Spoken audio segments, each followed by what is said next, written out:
पहला क्या दिया है? पहला दिया है इक्वेटर। इक्वेटर कहते हैं किसको है?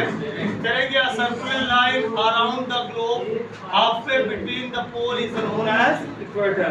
यानी पृथ्वी या जमीन जो है दो अलग भागों में बढ़ती है ना, बीचों बीच से जो लाइन जा रही है उसे हम क्या कहते हैं? इक्वेटर कहते हैं। क्या कहते हैं? In Hindi we can say that भूमध्य रेखा। हिंदी में हम क्या कहते हैं? भूमध्य रेखा कहते हैं। क्या कहते हैं? भूमध्य रेखा कहते हैं।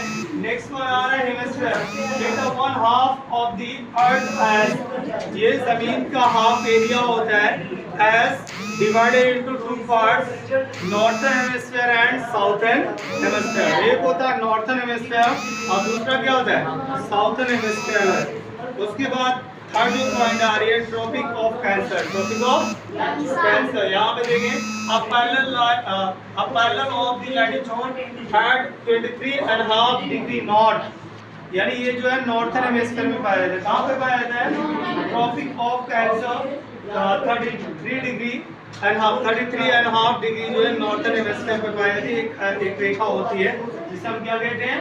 ट्रॉपिक ऑफ कैंसर कहते हैं। इसी तरीके से ट्रॉपिक ऑफ कैप्रिकॉर्न जो होता है वो भी 33.5 डिग्री पे होता है, बट कौन से हेमिस्फीयर में होता है?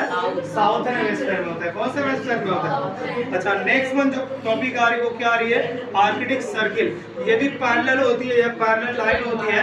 ये जो है tropic of cancer 23.5 degree north में है और tropic of capricorn 23.5 degree south में है। तो वहीं पे अगर हम बात करें आर्कटिक सर्किल की, वो 66.5 डिग्री 66.5 डिग्री यानी 66 डिग्री नॉर्थ में है। वहीं पे जो